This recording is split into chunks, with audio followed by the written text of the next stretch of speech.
Diego, muito obrigado, cara. Eu sei que está muito corrido para você. Obrigado mesmo. Estamos todos aí vivendo um momento muito difícil da sociedade, né, em geral, no mundo, etc.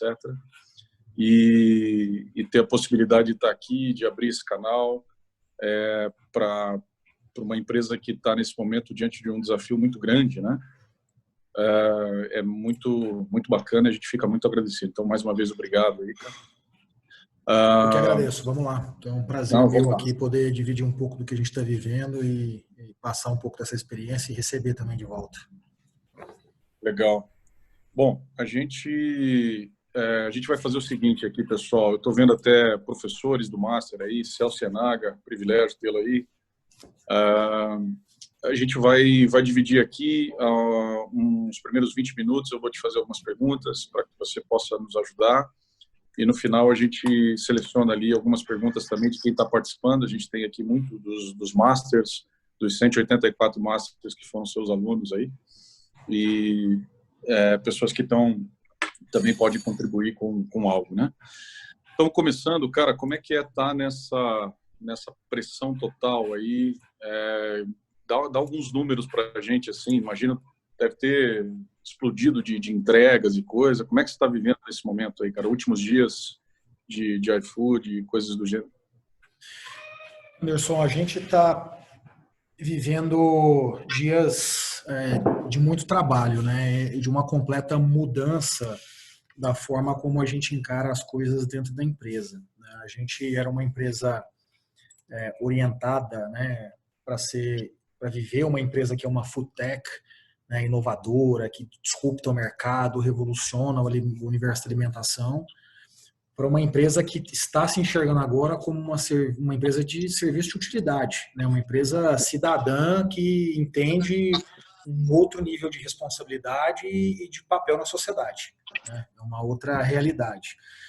Então, a gente viveu dias de adaptação a isso para que todos os colaboradores entendessem isso para trabalhar nesse caminho. E a partir daí a gente tomasse decisões de trade-off muito importantes para cumprir com esse papel, né? Então, a gente tem ouvido infelizmente, muitas pessoas. O brasileiro às vezes ele comete um erro muito grave, que é dar uma opinião, né, sem antes, né, parar para entender, para refletir, para buscar a fonte da informação e tudo mais. A gente tem ouvido algumas pessoas que às vezes dizem, não, mas vocês estão se beneficiando disso. É um pensamento muito simplista, mas assim, é muito simplista, né? E a primeira forma de te mostrar esse simplismo é o seguinte: se todo mundo concorda que o fluxo dos restaurantes migrou do salão para o online, ou que está migrando, todo mundo há de convir que ele não vai migrar 100%. Não existe essa hipótese, né? 100% das pessoas que frequentavam o restaurante, os seus 100% de ocasiões, vão migrar para o online. Isso não vai acontecer, porque as pessoas cozinham em casa, porque algumas pessoas ainda têm o hábito de ir ali no restaurante da esquina, do bairro e etc. O que significa que, na verdade, hoje, tanto os restaurantes como nós, apesar de termos visto um aumento nesse curto prazo da demanda pelo delivery, ele vai impactar, ele vai ter como consequência um problema muito grande na cadeia. Porque se um restaurante antes fazia, a título de exemplo, 80% das suas vendas no salão e 20% online, se ele dobrar suas vendas no online e for para 40%, os outros 60% ainda estão faltando. E ele precisa pagar os seus custos fixos, ele precisa pagar sua folha, seu aluguel, sua energia e tudo mais. Então, se você me perguntar assim, Diego, teve um aumento? Teve, mas vai continuar aumentando? Não vai continuar aumentando. Existe um problema sério hoje de continuidade das operações de qualquer empresa, de qualquer cadeia de valor hoje no Brasil. Isso não é diferente para a alimentação. Então, naturalmente, tem sido momentos muito difíceis para a gente reavaliar uma série de decisões. Isso nos fez, por exemplo, tomar algumas, né? Algumas já anunciadas, como a gente criou um fundo de R$1 milhão para permitir que entregadores que tenham sintomas ou sejam diagnosticados com a infecção possam automaticamente se ausentar e ficar em casa e receber uma contribuição financeira para que possam definitivamente pôr a cabeça só na quarentena deles, nos 14 dias que tem que ficar em casa ou mais, dependendo do caso. A segunda medida foi, a gente tomou uma decisão,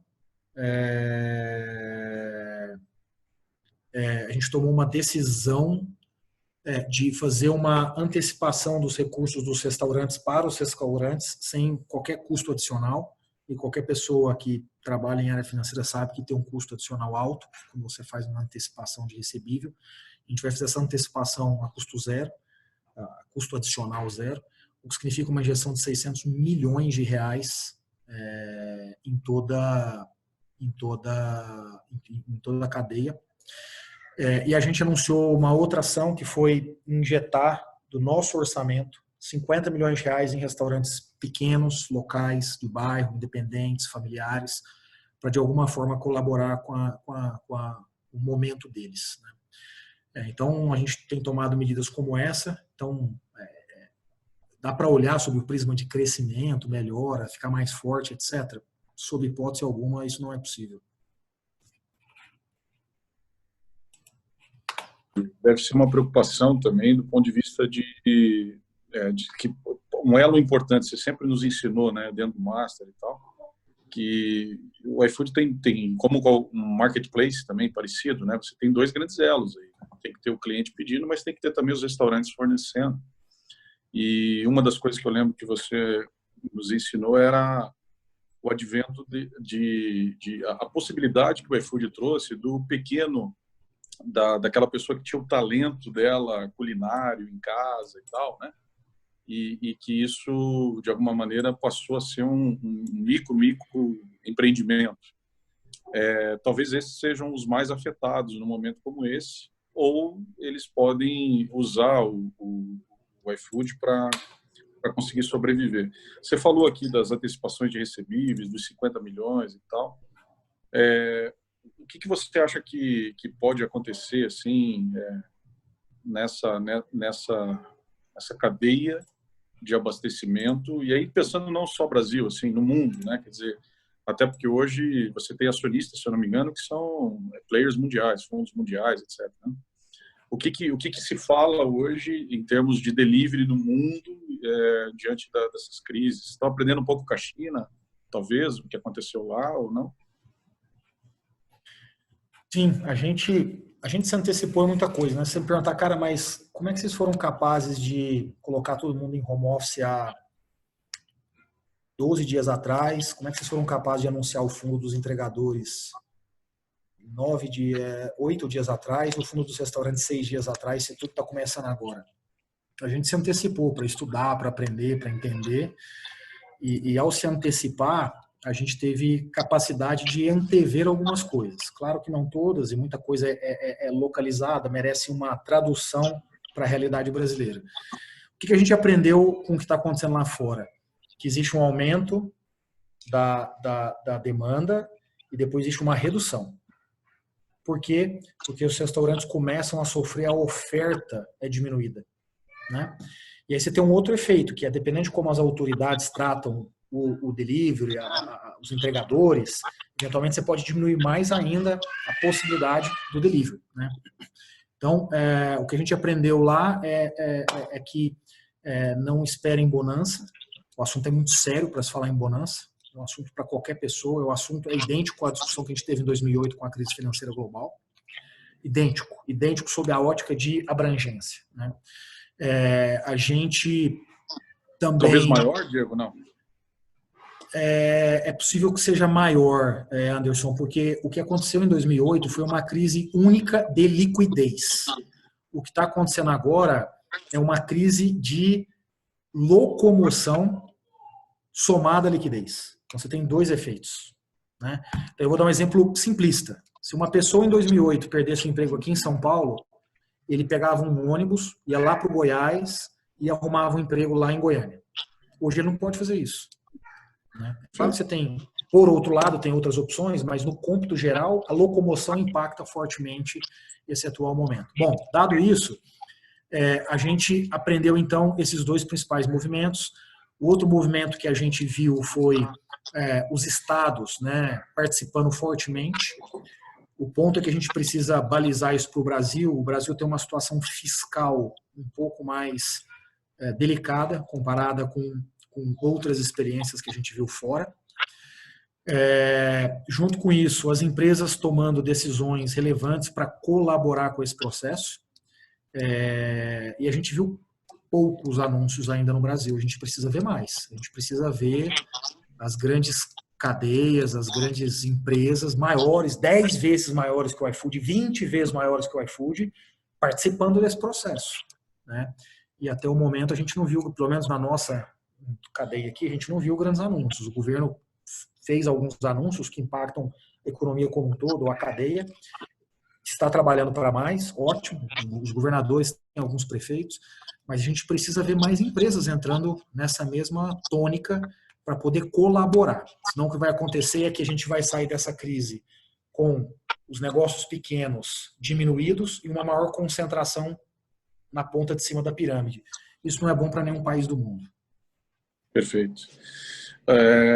Riscos sanitários, cara, da entrega, assim, eu vi, você até me mandou uns prints de funcionalidades, e eu vi um post teu também de funcionalidades que o iFood estava colocando a toque de caixa, assim, né? Não sei se tocava esse ponto diretamente, confesso que eu não vi, mas o que vocês têm liberado de features dos últimos 10, 15, 20 dias para cá, e a questão sanitária também das entregas, né? Como que fica? Então vamos lá. A primeira questão na questão sanitária é assim, a gente não pode ter essa discussão com base em achismo, né? Então, as pessoas viram e mexem, não, porque eu acho, porque eu fiz, porque eu penso, porque eu quero. Essa discussão não dá para ser assim, ela é muito séria. Qual é o meu entendimento sobre questões sanitárias? Nenhum. Então, tudo que eu vou replicar aqui para vocês nesse ponto é a leitura que eu fiz de autoridades, da academia, públicas, com referência notória, que eu estou simplesmente replicando. Essa não é a minha opinião, porque eu não entendo deste assunto. Mas o que as autoridades dizem o risco de contaminação via comida é muito baixo, né? Por quê? Porque, via de regra, é um ambiente ruim para o vírus, seja pela temperatura, seja pela existência de outros componentes que acabam matando ele. Diego, certo. Mas tem um outro ponto aqui que é a embalagem, né? Sim, a embalagem ela pode transmitir, mas o que os especialistas dizem é que esse é o mesmo risco de qualquer outra coisa.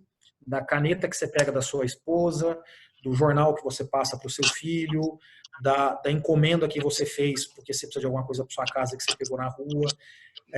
E estar em contato não é o problema. O problema é você pegar, não fazer a asepsia correta e levar para sua mucosa, né? Então, o que precisa ser feito, mesmo em situações, não só do iFood, mas em qualquer situação, é retirar o álcool, limpar, fazer asepsia e pronto. Então, existe o risco, como em qualquer outra interação humana. Esse risco é classificado como risco baixo ou muito baixo, dependendo da fonte. Para isso, ainda assim, a gente tem feito um trabalho nessa linha. O primeiro trabalho que a gente fez foi de comunicação. Então, todas essas informações aqui, a gente tem constantemente trabalhado com os restaurantes, entregadores, mandando essas mensagens, mandando push notifications, para que eles constantemente se lembrem disso. Essa é a primeira coisa. Segunda coisa nós criamos, né, no nosso app três situações, né? Uma já existia e a gente reforçou, e outras duas a primeira hoje, quando você abre o app, existe uma mensagem no início, né, dizendo, olha, não se esqueça destas coisas aqui, não se esqueça de ter este procedimento. Então tem um lado de comunicação com os clientes.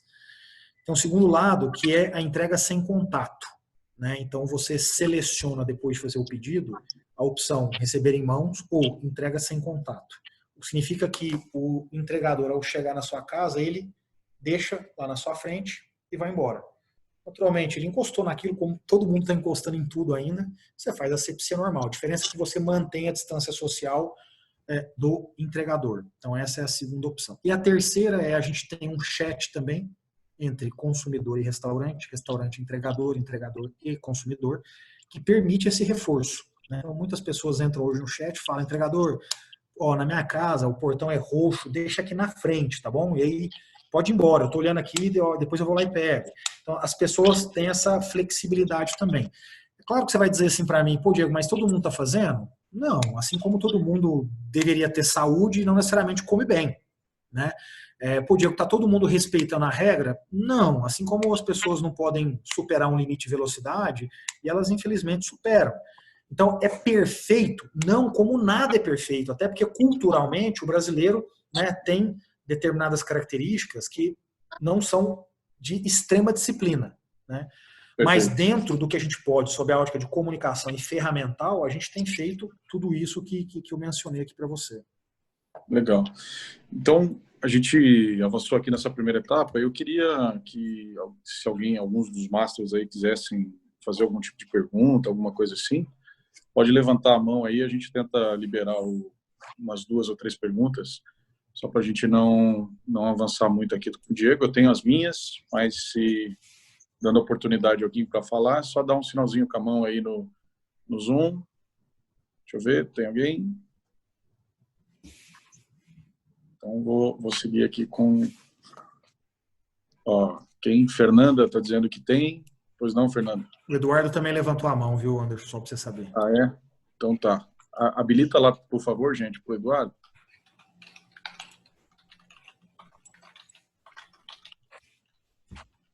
Habilitar para você. Olá, Eduardo. Quem começa a primeira? É a Fernanda Latroni. Olá, Fernanda. Tudo bem? Tudo bem? Ladies first. Então, a minha dúvida principal é porque até com essa antecipação de recebíveis, eu acho que os pequenos empresários eles podem se confundir bastante, né? De o quanto que é necessário, quais são as prioridades de pagamento. E aí eu queria saber se a iFood como um todo assim tem algum planejamento de orientação nesse sentido. Mais na parte de gestão mesmo, porque hoje vocês são a principal, sei lá, boia hoje, né? Tá todo mundo tentando se salvar pelo iFood. A gente vê muitos pelos nossos clientes aqui, a gente sugeriu muito eles, isso, tipo, vocês para eles. E hoje, querendo ou não, está sendo a válvula de escape, é onde os restaurantes têm para onde correr. E pensando nisso, acho que eles depositam muita expectativa em cima dessa operação. E também para essa questão das antecipações dos recebíveis, saber se tem algum tipo de orientação financeira mesmo, se vocês planejam algum tipo de comunicação nesse sentido, não só na operação restaurante, mas na operação de gestão deles. Porque, querendo ou não, quanto mais tempo isso funcionar, melhor vai ser para eles, melhor vai ser para o iFood, melhor vai ser para a população, né? Porque é a fonte mais confiável de compra. Fernanda, a gente anunciou na semana passada, tudo isso que eu mencionei para você. No dia 25, a gente se comprometeu, a gente anunciou isso no mesmo dia, a detalhar as regras e passa a valer a partir do dia 2 de abril. A partir do dia 2 de abril, a gente vai ter um conteúdo específico para que os restaurantes tenham exatamente essa orientação financeira que você mencionou. É um ponto importante, sim, você tem razão, e a gente vai trabalhar isso com eles.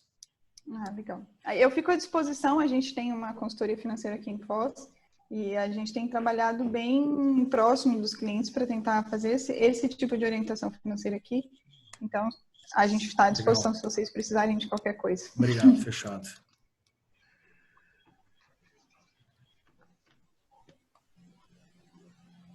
Eduardo, bora. Eu?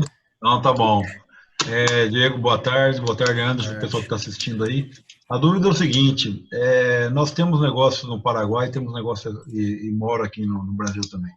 Então, o que eu estou percebendo, tanto de um lado como do outro, é que o aumento sensível, bem significativo, de que a maioria do pessoal que está em casa está se fazendo uso do delivery.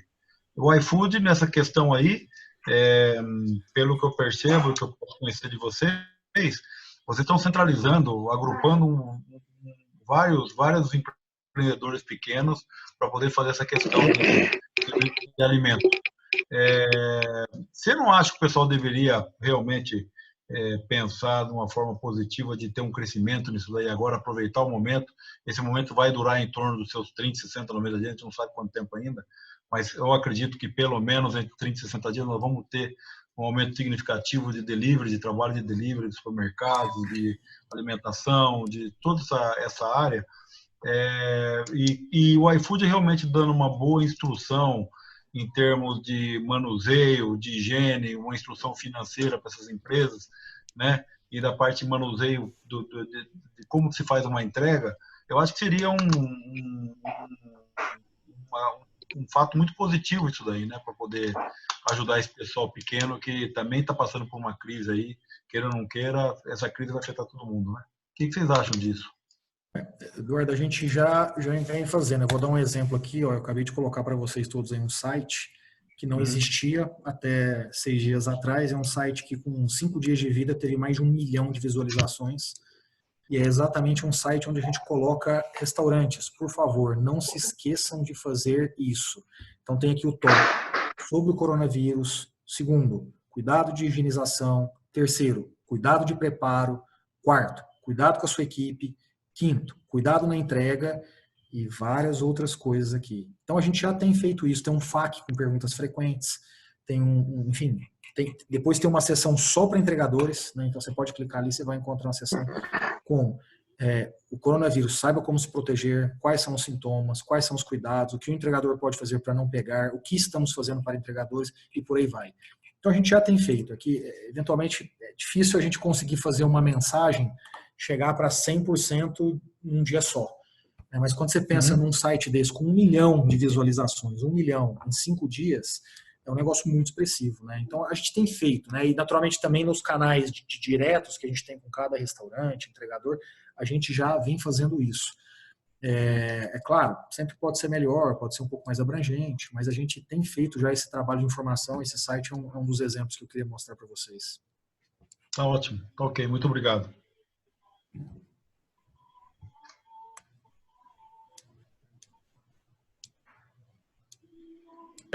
Alô? Erley? Opa, libera o áudio do Erley, pessoal, fazendo um favor. Fala, Erley. Obrigado, Anderson. Tudo bom, Diego? Prazer revê-lo aí na vida. Prazer. Só fugindo um pouco aí da área de business, que é de todo mundo, vocês estão com alguma iniciativa em termos sociais de ajudar a usar a infraestrutura de vocês para tentar ajudar aí as pessoas que estão precisando nisso? Por que eu te pergunto isso? Eu tenho alguns amigos aí na Europa, eles lançaram lá um serviço, realmente está explodindo lá, está em Portugal, na Itália, na Espanha, mas eu estou aí liderando a implantação desse serviço aqui, desse app aqui no Brasil. É um app que eu quero ajudar, simplesmente um sistema muito simples, uma pessoa coloca uma demanda lá e tem voluntários na outra ponta dispostos a ajudar, em todos os sentidos. E uma das demandas que a gente tem, eu estou em contato com várias empresas de grande porte aí que estão ajudando na série de outras coisas, mas uma das demandas grandes que se tem é eventualmente no transporte de A para B, alguém tem alguma demanda para levar alguma coisa, buscar alguma coisa assim. E uma das demandas que a gente tem é conseguir, com os apps aí de entrega, que queiram eventualmente divulgar para a sua rede de, entre aspas, funcionários ou prestadores de serviço, para aqueles que queiram voluntariamente se associar aí a essa rede, que possam fazê-lo no momento de folga ou que não esteja trabalhando. Vocês têm algo nesse sentido ou eventualmente teriam interesse em bater um papo e implantar isso daí através da rede do iFood ou não é viável para vocês? Como que você vê isso?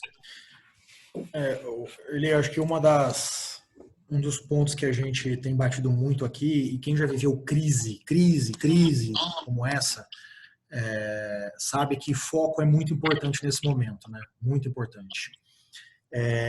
A gente poderia fazer isso, o problema é que eu perco o foco, e aí eu deixo de fazer muito bem e impactar diretamente como eu posso impactar. Então, a gente tem feito algumas questões focadas no social, mas de uma forma diferente. Então, por exemplo, a gente está criando uma série de alternativas agora, e listas que vão começar a subir a partir da semana que vem, com descontos em supermercados para idosos. Eu entendo que assim eu consigo fazer algo social. Né? Eu pego pessoas que, infelizmente, né, não podem sair de casa, têm uma dificuldade de usar o aplicativo, mas eu incentivo elas a tentarem, porque o preço permite elas a fazer isso. Elas têm, naturalmente, as pessoas que eu estou mencionando, uma renda mais limitada. Né? Então, a gente tem feito isso. Então, situações como essa é que a gente tem procurado fazer para conseguir, dentro do nosso foco, chegar em coisas como você está pensando e que são muito importantes, que são relevantes. O que a gente não pode fazer nesse momento é fazer várias coisas e perder a força de ter um grande impacto em 2 ou 3 grandes coisas, né? Não, perfeito. Tranquilo. A gente continua aqui. Parabéns de novo aí. Obrigado, valeu, Pela cara. operação de vocês. Tamo junto aí. Até mais. Legal, Erlei. Obrigado. Anderson, tem uma pergunta ali, ó. Se você me permite, ó, a Cecília, ela mandou assim, queria saber se eles têm um comitê de crise e como isso é acionado. Tudo bem responder aqui? Claro, manda ver. Não furar na fila, não? Eu acho que a Cecília tá Não. fazendo assim com a mão, eu acho que ela quer ser liberada para falar, não é? Pode ser, pessoal. Enquanto se eu respondo isso aqui, então. Tá. Então, assim, do ponto de vista da sua pergunta, Cecília, sim, a gente tem. A gente, na verdade, hoje não está trabalhando com acionamento. A gente tem uma reunião diária com as pessoas que compõem esse comitê e a gente usa uma ferramenta de tecnologia que é muito viva, ela é muito boa, chamada Slack. O Slack é muito vivo. Como qualquer ferramenta que você quiser usar hoje, que é nova para você, tua primeira reação vai ser, porra, não gosto, é difícil, não entendo nada, é verdade. Então, assim, eu tô dizendo aqui, mas eventualmente vocês falam, eu vou dar uma olhada, que vocês vão achar um porre, como qualquer coisa que você troca. Você troca a marca do seu celular e é um porre usar os primeiros 30 dias. Mas o Slack permite um nível de interação e velocidade muito grande. Então, o que a gente fez? Junto com o comitê, a gente abriu mão das outras ferramentas de comunicação. Então, o Hangouts, que é tudo que a gente usa aqui, é Google. E a gente abriu mão também do WhatsApp. Em grande medida, 90% das comunicações do WhatsApp deixaram de ser feitas lá. E-mail, reduzimos 80% a troca de e-mails. E fomos todo mundo para o Slack. A gente já usava bastante, mas a gente concentrou para ter um canal único onde tudo fica lá e fica fácil visualizar. Então, eu vou dar um exemplo simples de como o Slack ajuda. Quando eu adiciono uma pessoa hoje no Slack, ela é capaz de ver todo o histórico.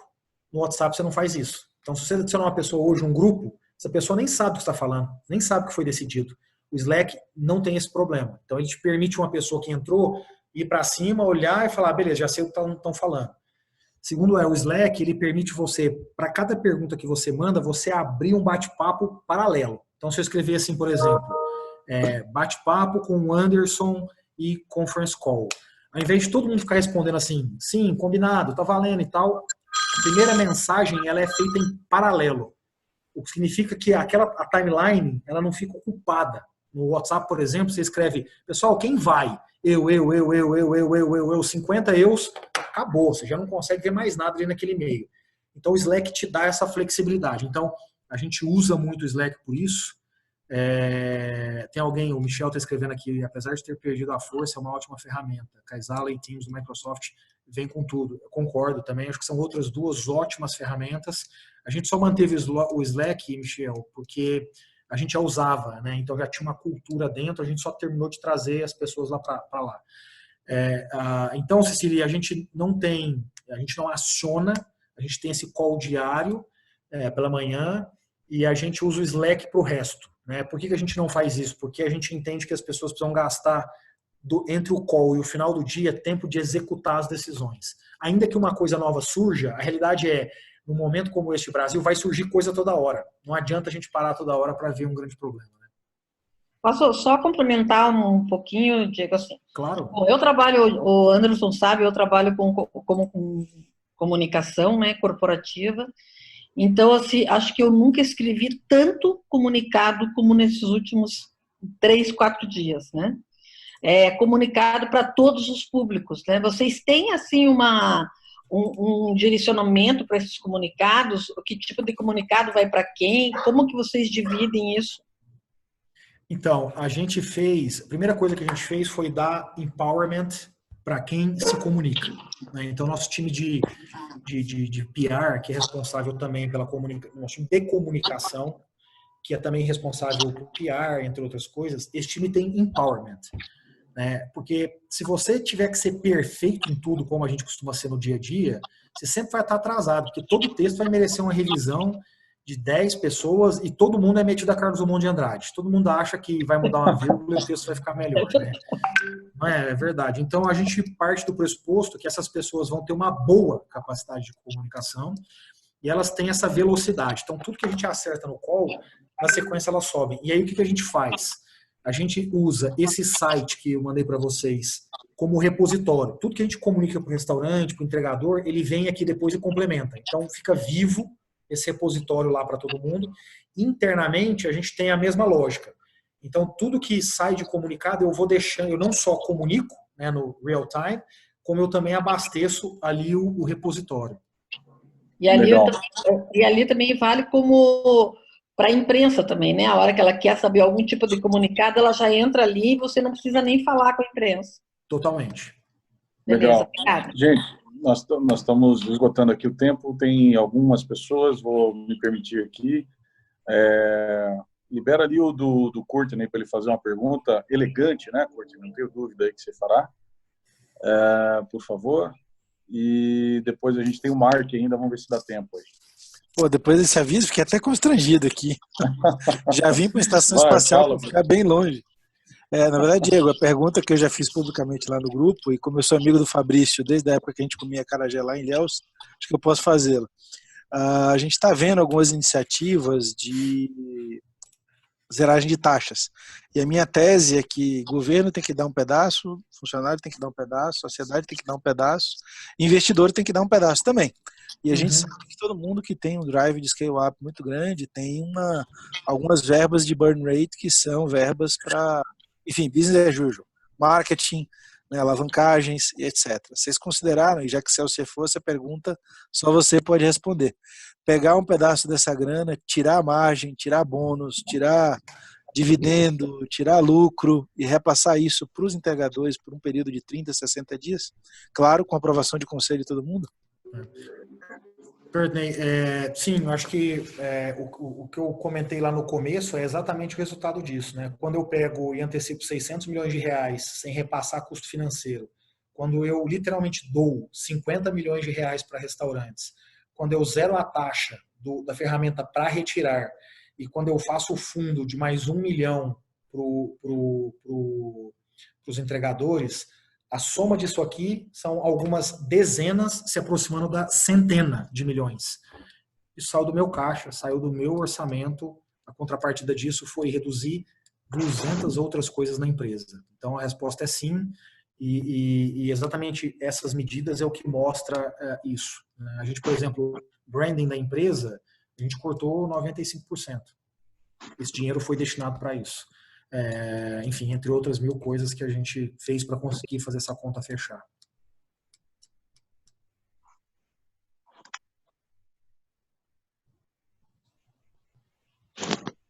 Beleza, liberar. Para fechar então, Mark, última pergunta aí, por favor.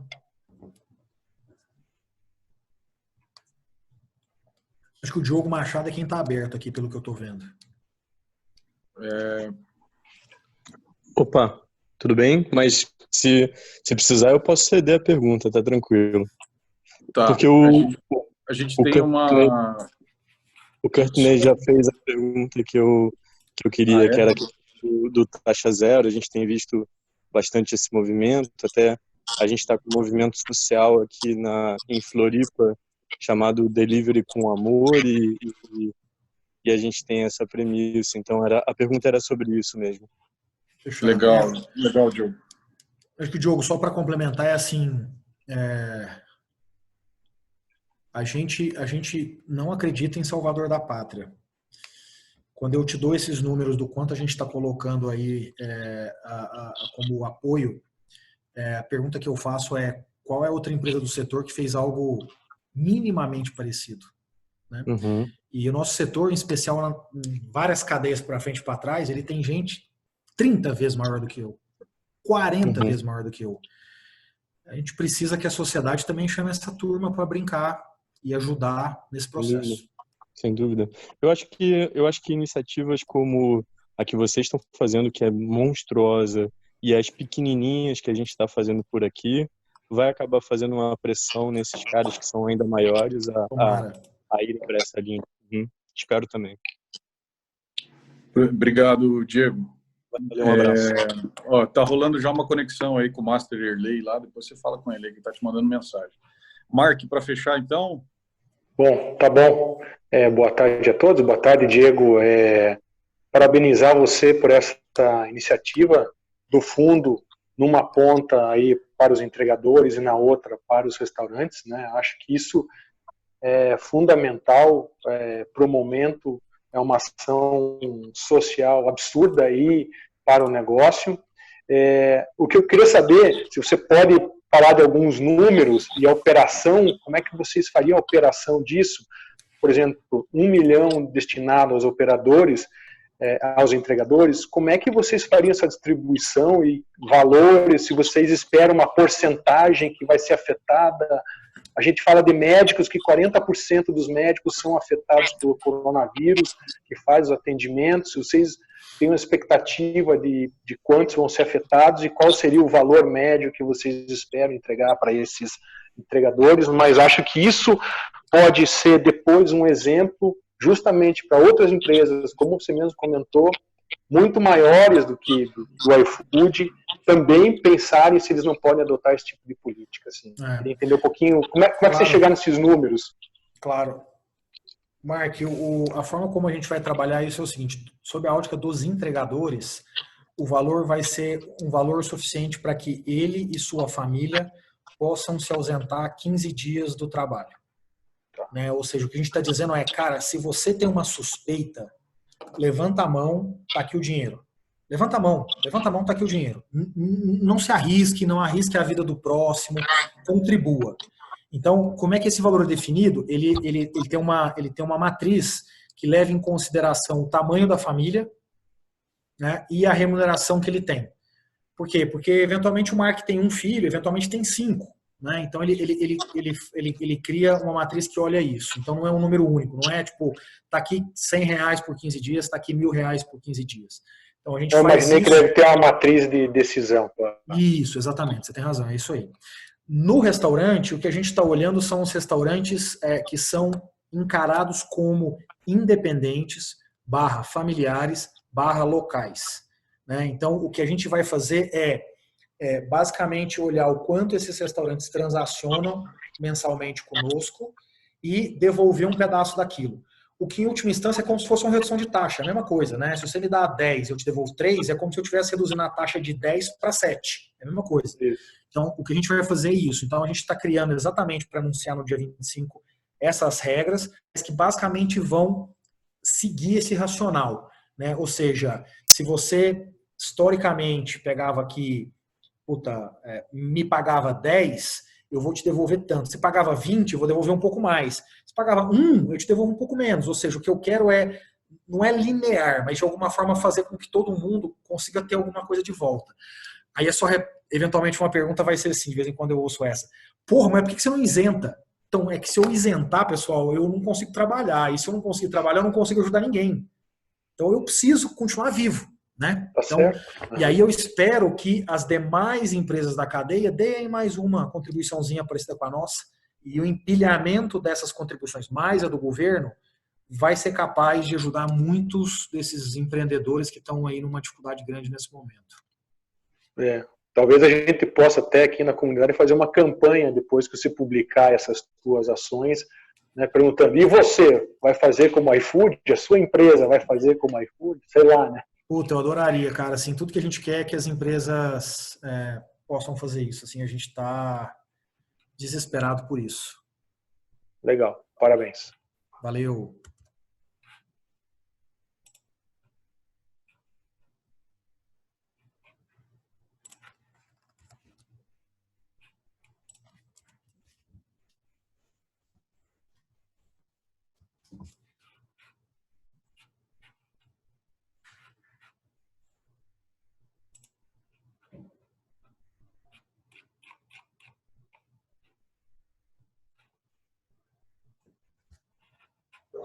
Alô, beleza, liberado aqui. Diego, te agradecer, super obrigado aos Masters aí. A gente vai começar aqui, esse foi um MVP aí de um live que a gente vai começar a ter, que vai sair por algumas mídias, inclusive. Então, agradecer ao Diego que ele fez um exercício incrível aí de agenda. A gente até falhou com ele aí nos horários. Né? Não, relaxa, que é isso. Mas, cara, é bom destacar que você tem feito aí um grande esforço para sempre estar com a gente, nos ajudando a entender o que está acontecendo e agora como sociedade. Então, a gente queria também colocar à disposição toda essa rede nossa de Masters para reverberar o que você estiver fazendo. Conta com a gente, que a gente faz o que for possível aí, tá bom? Eu agradeço. Vamos lá, pessoal. A gente, como comunidade empresarial e executiva desse país, precisa trabalhar forte agora. A gente precisa ajudar essas pessoas, a gente precisa sair dessa crise. A gente precisa ter um momento positivo em que as pessoas têm perspectiva. É isso que a gente tem confiado muito que a gente é capaz de fazer como pessoa, né, como ser humano e como empresa. Vamos em frente. É isso aí. Esses lives aqui, gente, nós vamos fazer segundas, quartas e sextas, sempre com algum professor. Celso Yanaga, que está aí nos acompanhando, vai estar comigo aí na quarta-feira para enriquecer, inclusive, o debate e mediar comigo aí os nossos próximos encontros.